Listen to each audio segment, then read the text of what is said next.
Figuras del Evangelio que nos plantean tres retos para los jóvenes de hoy. Me hace pensar en la Jornada Mundial de la Juventud en Polonia, el 2016, cuando el Papa Francisco afirmó que no hay nada más hermoso que contemplar las ganas, la entrega, la pasión y la energía con que muchos jóvenes viven la vida. Esto es hermoso. Y se preguntó también, ¿de dónde viene esta belleza? Para responder a ese interrogante sobre el origen de la belleza juvenil, podemos acudir a las historias de tres personas, protagonistas de sendos relatos legendarios. El primero, un avaro, preocupado por ganar el tesoro definitivo. El segundo, un comisionista, rechazado y temeroso. Y el tercero, un vida buena, venido a menos. Son figuras de personas que vemos con frecuencia a nuestro alrededor. El primero era un personaje notorio, piadoso, recatado, casto, obediente, ordenado, buena pinta, alegre. Tenía mucho dinero, porque controlaba muy bien sus egresos, no gastaba mal ni una moneda. Era austero, exigente con sus empleados, a los que quizá les pagaba lo mínimo. Las opiniones sobre él estaban divididas. Para algunos era un ejemplo de buen financiero. Otras personas, como el tercer personaje de este recuento, lo veían como un bobo, que no disfrutaba sus bienes. Si los demás lo admirarían por la abundancia de sus medios y su piedad ejemplar. Si omitimos la avaricia, casi diríamos que era un modelo para imitar. Desde luego, las opiniones de los pobres y de sus empleados no serían muy elogiosas. Mientras los dos personajes extremos eran bastante jóvenes, el de la mitad era un poco mayor. Ya tenía un trabajo estable, una vida consolidada, prestigio, aunque no era bien visto por sus conciudadanos. Administraba una concesión para cobrar impuestos, con lo cual ya mucha gente se da cuenta de quién estoy hablando. Y por ese motivo era considerado traidor a su gente. Además, lo acusaban de inflar las facturas para llevarse una comisión mayor, un corrupto. Las autoridades religiosas lo rechazaban, decían que era un pecador público. Igual que el avaro, que mencionamos al principio, tenía mala reputación entre los pobres. En este caso porque ostentaba fama de defraudador. Del tercero, en cambio, ya dijimos que era parrandero, mujeriego, aunque también pródigo, generoso, derrochador. A su lado siempre había un grupo amplio de amigos dispuestos a todo tipo de excesos festivos. Era la envidia de muchos, que mientras él disfrutaba se dedicaban a estudiar, a trabajar, a cumplir el horario de sus casas y los preceptos morales que le indicaban su religión. No sabe uno por dónde empezar o con cuál de ellos identificarse. Preguntémonos, ¿a cuál de ellos escogeríamos como amigo? ¿A cuál de los tres tipos de personaje tiende nuestra personalidad? Alguno dirá que el primero por la seguridad económica. Otro preferiría al tercero para que le pague las fiestas. Bromas aparte, después de esta corta presentación inicial, demos un paso adelante. Comencemos por el primer muchacho. Llamémosle el joven rico, como quizá algunos de ustedes ya habrán captado que era al que me refería. Y descubriremos que en medio de su vida en apariencia feliz, se sentía insatisfecho. Sobre todo le preocupaba el futuro. Y no solo por la posibilidad de una quiebra, que en su caso se ve bastante difícil, porque manejaba muy bien sus posesiones, sino porque tenía una duda que le taladraba la conciencia desde pequeño. Y es que a pesar de que se consideraba un hombre bueno, no estaba seguro del todo de serlo en realidad. En principio, sus actuaciones éticas no tenían reproche, ni en lo que tenía que ver con Dios, ni en relación con los demás. Sin embargo, le inquietaba el interrogante por el juicio final, por la vida eterna. ¿Qué obras presentaría el día en que tuviera que dar cuenta de su vida? Al final de su existencia, ¿sí valía la pena todo lo que había conseguido? ¿O qué le faltaba aún para alcanzar una vida plenamente lograda? En su corazón aleteaba, como dice el beato Álvaro, un deseo profundo de eternidad. Comentando esta ansia con algún amigo, le podría haber hablado de un maestro muy bueno, muy sabio, que enseñaba con autoridad, con claridad y sencillez al mismo tiempo sobre las cuestiones más importantes de la vida humana. Le habría indicado que en pocos días iba a pasar por allí y quedarían en que él le avisaría para visitarlo juntos. Al joven rico se le abrirían las esperanzas de encontrar respuesta para su honda inquietud. ¿Qué hay que hacer para heredar la vida eterna, que es la importante? ¿Cómo evitar la condenación? El comisionista, por su parte, era mal visto y rechazado por sus coterráneos. Quizá también a él un colega se le habría acercado y le habría hablado de un maestro sabio que podría escuchar sus afugias. Le contaría que a él mismo no lo había mirado mal a pesar de su profesión, que incluso ponía como ejemplo ese oficio en sus enseñanzas y que los consejos y la compañía de aquel hombre le habían ayudado a cambiar de vida. Hasta le prometió que le hablaría de él en su próximo encuentro y se lo recomendaría especialmente por si decidiría ir a conocerle. La nueva alegría de ese antiguo compañero de locuras, la conversión de vida que se le notaba, hizo surgir en su alma el deseo de imitarle, de ser como él un hombre serio, apreciado por todos, con los principios claros para hablar en conciencia. Y además daba la casualidad de que en aquel momento el maestro se encontraba por allí, en su tierra. Sin embargo, junto con la aspiración de escucharlo, surgieron inmediatamente los obstáculos. ¿Cómo alcanzaría a verlo? Ya que, entre otras cosas, era de muy baja estatura. Podría preguntarle si aún estaba a tiempo de cambiar. ¿Cómo sería su cara, su talante, su gesto? ¿Sería un modelo hierático, distante, como un gurú de la India, o como los sacerdotes hebreos de entonces? ¿Le reprocharía con la mirada? ¿Descubriría sus pecados en público para hacerle quedar mal delante de todo el pueblo? ¿Lo reconocería? ¿Se dirigiría a él? Al menos haría una mirada furtiva, de soslayo, que no lo comprometiera delante de los demás habitantes de aquella tierra. Esas eran las dudas de los dos primeros personajes, del joven rico y del comisionista inquieto. Para comentar la situación del tercero, hay que tener en cuenta el contexto en que se movía. Poco tiempo antes habían empezado a correr malas noticias en el panorama económico de la ciudad. No es de ahora ese problema. La historia resume la situación en que vino por aquella tierra un hambre terrible. Aumentaría la inflación, y eso que no tenían el IVA, el desempleo, la especulación. No tenían IVA, pero se tenían impuestos a los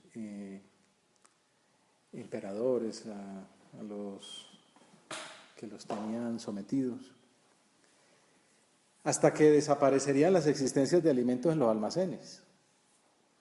El dinero perdería capacidad adquisitiva y nuestro protagonista, cuyo único trabajo, según vimos al comienzo, era dilapidar su capital, cayó en la cuenta demasiado tarde de su escasez, cuando empezó él mismo a pasar necesidad. entonces los amigos de Francachela desaparecieron, como por ensalmo. Solo quedó alguno que, como gran gesto de generosidad, se ofreció a interceder por él ante un amigo para que obtuviera una fuente de ingresos, aunque fueran mínimos. Así fue como consiguió el primer trabajo de su vida. Solo que la situación era tan difícil que el salario no le alcanzaba casi para nada. Prácticamente estaba en condiciones de mendicidad. Fue entonces cuando recapacitó y pensó en hacer algo que había descartado desde hace varios años atrás: regresar a su casa y pedir perdón por haber despilfarrado de esa manera el capital familiar. En medio de su necesidad cayó en la cuenta de lo que valía el dinero y se dio cuenta por primera vez de la gran deuda que había adquirido con los suyos.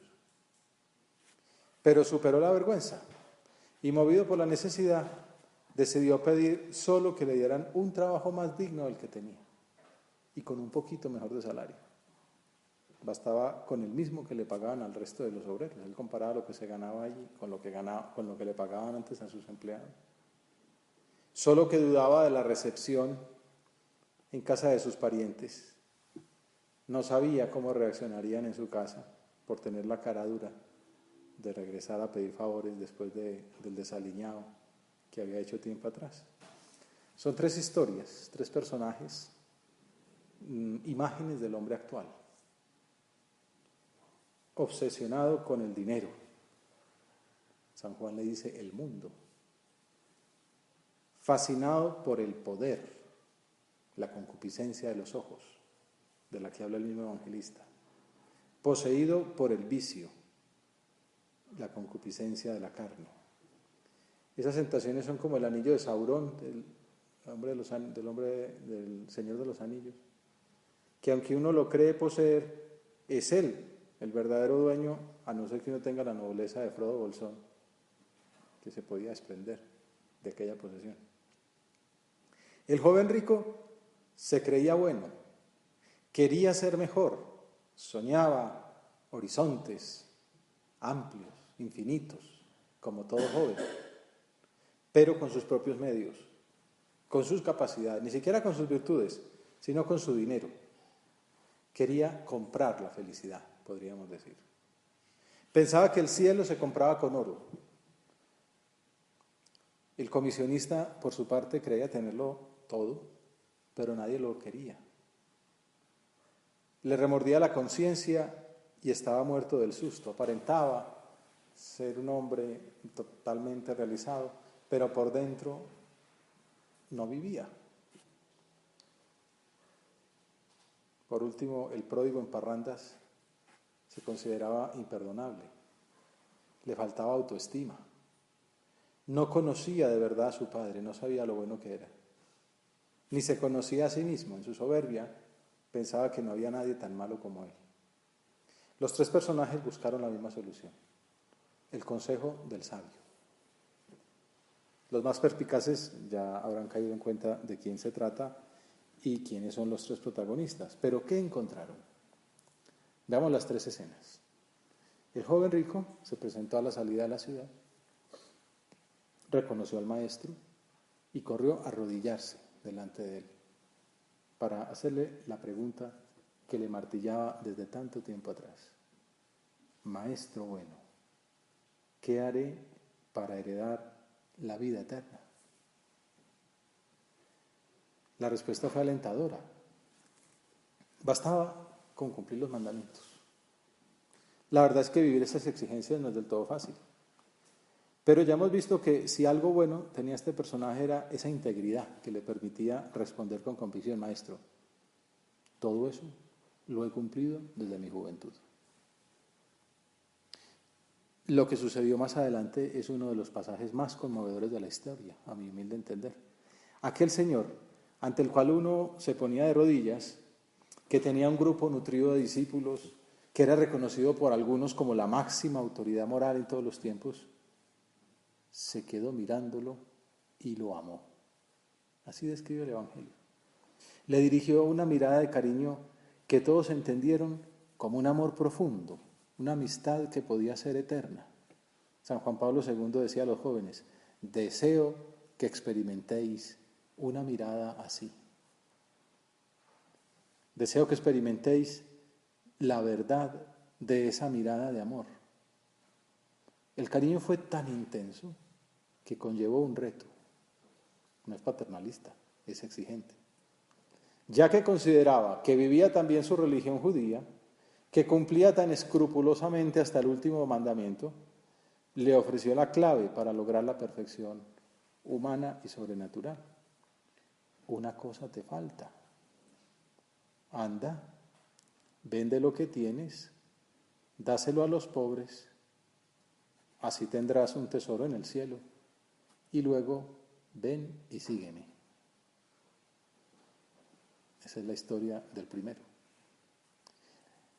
El segundo es el comisionista, Zaqueo de nombre.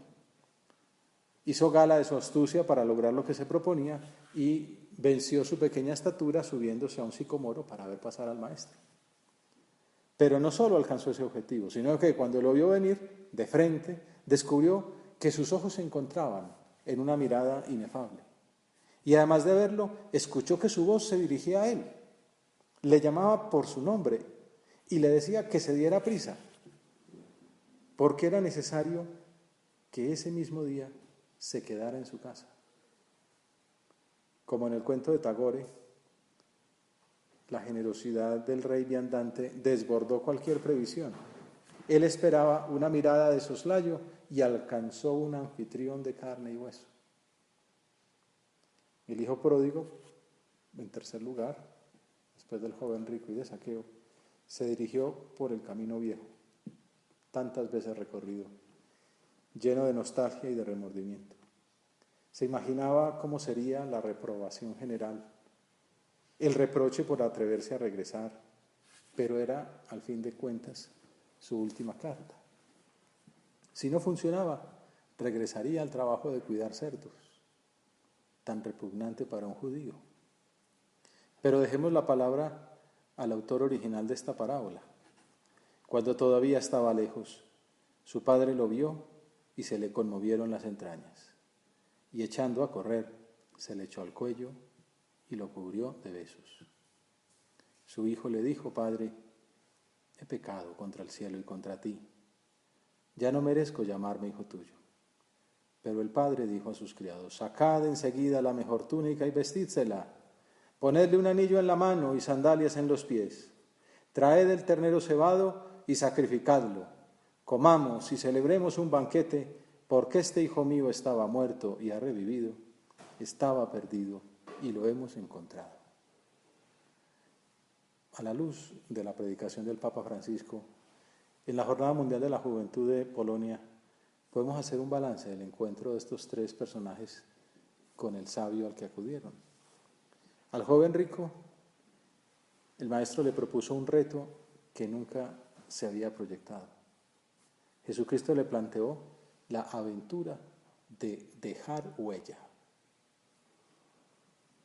de imitar a Dios, de ser un ministro suyo con las obras de misericordia, de abandonar las propias comodidades y salir al encuentro de los demás, siguiendo el ejemplo de los 12 apóstoles y en mayor proporción de la Virgen María, que es la Madre de la Misericordia. Decía el Papa, hemos venido a dejar una huella. Jesús no es el Señor del confort, de la seguridad, de la comodidad. Para seguir a Jesús hay que tener una cuota de valentía. Hay que cambiar el sofá por un par de zapatos que te ayuden a caminar por caminos nunca soñados y menos pensados. Dios viene a abrir todo aquello que te encierra. Un mensaje para cada uno de nosotros y para que nosotros lo transmitamos a la gente joven con la que nos encontramos. Dios viene a ti para abrir todo aquello que te encierra. Te está invitando a soñar. Te quiere hacer ver que el mundo contigo puede ser distinto. Eso sí, si tú no pones lo mejor de ti, el mundo no será distinto. Es un reto. Dejar huella, cambiar el sofá por un par de zapatos. Salir de la zona de confort.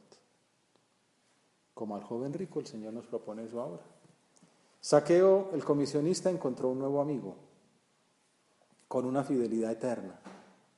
Al calor de su amistad sincera, tomó la decisión de reponer todo lo que hubiera escamoteado antes y le dijo al maestro: mira, Señor, la mitad de mis bienes se la doy a los pobres, y si he defraudado a alguno, le restituyo 4 veces más.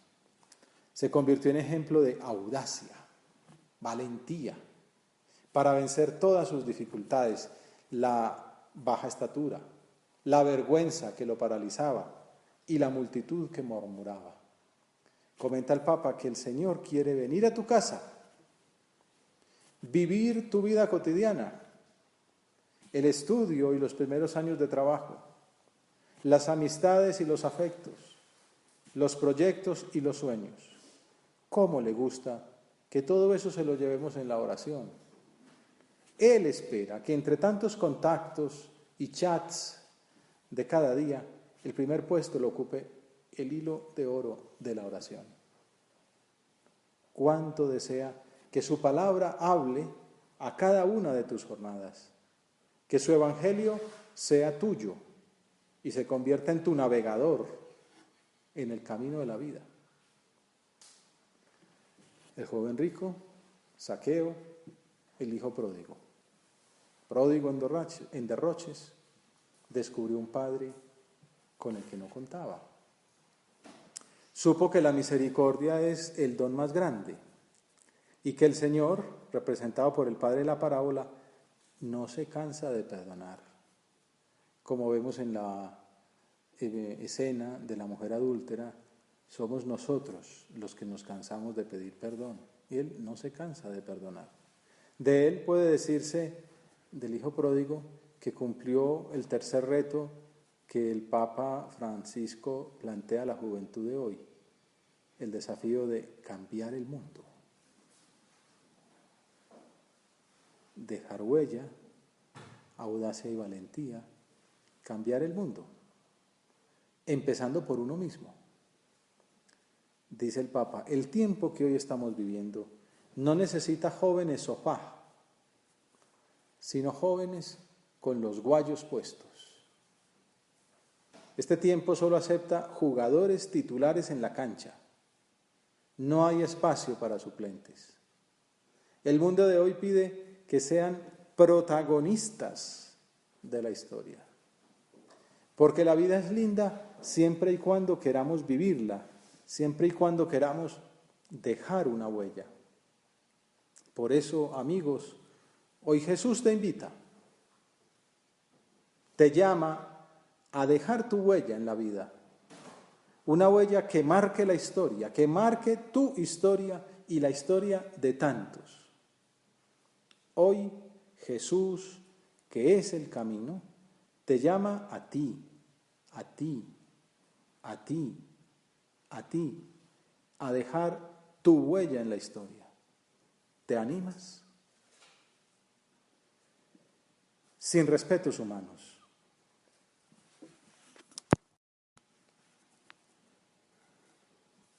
El Papa invitaba a que revisemos cómo actuamos individualmente para transmitir más sabor cristiano a la propia familia, al ambiente profesional en el que nos movemos, al círculo cultural, social o recreativo que frecuentamos. Detengámonos con valentía en este examen y saquemos consecuencias para la situación personal, sin ceder a inquietudes vanas, pero cuando sea necesario, con dolor de amor. Don Javier Echavarría decía, entonces la suma será en ocasiones el convencimiento de que nos hemos quedado cortos, que podíamos haber rezado con mayor intensidad, confianza y perseverancia, o que tal vez nos ha faltado más generosidad para ofrecer sacrificios, o que hemos de actuar con mayor exigencia en las conversaciones apostólicas en servicio a los demás, o que estamos descuidando la formación doctrinal. En otras ocasiones daremos gracias porque el Señor ha querido servirse de nosotros para su cosecha de almas. Pidámosle a la Virgen modelo de generosidad y de entrega a la voluntad de Dios que acojamos con magnanimidad la triple propuesta que hemos considerado en la predicación del Papa a los jóvenes de hoy. Dejar huella con las obras de misericordia, como en la llamada del joven rico. Convertirnos con audacia y valentía, como Zaqueo. Cambiar el mundo sabiéndonos hijos de Dios, como el hijo pródigo.